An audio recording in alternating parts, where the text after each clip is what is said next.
Rented my parents' retirement home to Karen, and now she's claiming ownership after 20 years of bounced checks and threats. My parents used to own a house on a big land. When my older siblings went away for college, the house felt too big for our needs, so my parents decided to sell the house, but not all the land. They built a smaller house on the part of the land they didn't sell. A few years after, we moved to a city 2 hours away and kept the house as a place to go during the summer. My parents decided to rent the house as it was well located and had a really nice view. Renting it meant that they could use the money towards the mortgage and taxes. Enters our Karen. Karen and her boyfriend rented the place so she could be closer to her work. From the start, my dad made it clear, the place was for rent and my parents planned on living in that house after retiring. At that time, both of them planned to work for at least another 20 years plus. They would, of course, notify Karen in advance when they wanted to take back the house so she would have plenty of time to find a new place. In return, they asked that she notify them in advance should she wish to move out so they could find a new renter. The lease also stated that my parents would have some of their things in a locked storage in the basement as well as in a shed on the property, and that they would always call Karen before dropping by to get something out of the storage, which was in the basement and connected by the garage, so they wouldn't even disturb Karen. For a few years Karen was an okay renter. She paid the rent through a check each month. She smoked inside and didn't take care of the land, but my dad didn't make a fuss about it. Real trouble started after around 12 years. Every few months, Karen's checks would bounce back. My dad would call her to ask about it. Karen would profusely apologize and rectify the situation. Then it became every other month, until it was every month. Finally, my dad had enough and called her about the lease and the rent. During the call, Karen argued that since she had been paying rent for the past 12 years, the house was now hers. My dad was shocked since that came out of nowhere. He tried to explain to her that she was renting the place like they had agreed on since the beginning. Karen went on a bitch fit about how she had paid so much over the years and she was the one living there and taking care of the place, which she was not at all, therefore it should be hers. She threatened to take my dad to court. Now, where I live there are many laws which protects the renter, and it can be a real bitch to deal with when you have nasty renter. My dad hired a lawyer to make sure everything was in order. After a meeting with Karen, where the lawyer was present, she realized she didn't have much of a case since all paperwork concerning the house was at my dad's name and the original lease clearly stated that it was a rental. My dad offered her to stop renting, should she wish to after the whole debacle, but she wanted to stay in the house.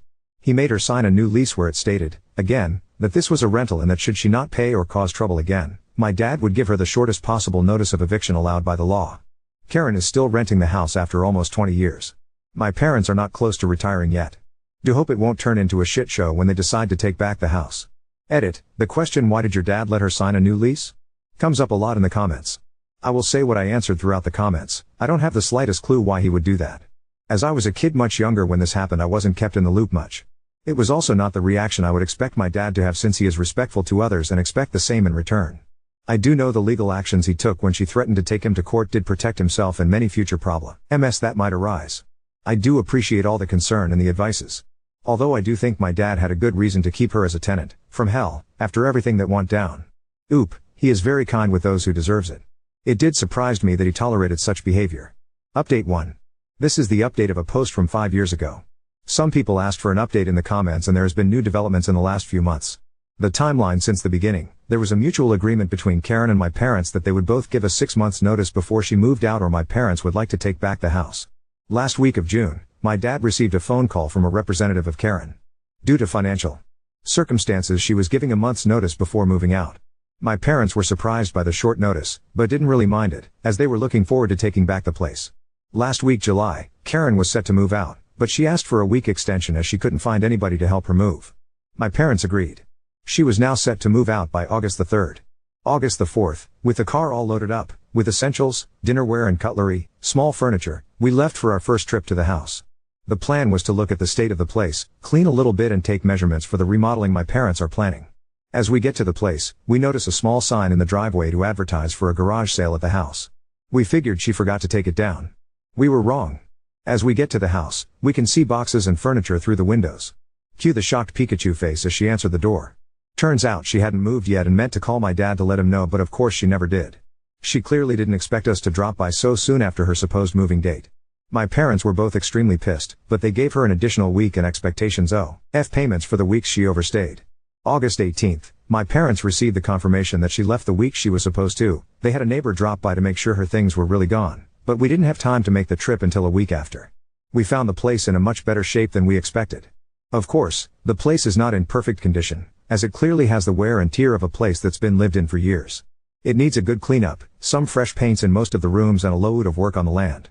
There's also plans of remodeling a bit to make an additional room on the first floor so my parents don't have to go up the stairs all the time.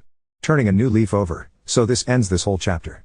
My parents got the summer house back years before they expected, and although the renter was difficult until the end, she mostly went away without all the trouble we all expected. My parents are happy to take back the place and are looking forward to all the projects they have for it. They have been almost every week to clean and sort through the things we had stored there. My dad did a fresh paint of coat in some of the rooms and they are looking for furniture. My brother went once and started to clear up some of the trees to get back the awesome view we used to have from the kitchen. My dad bought an old lawn tractor to help with the yard work and is excited like a little boy with a new shiny toy.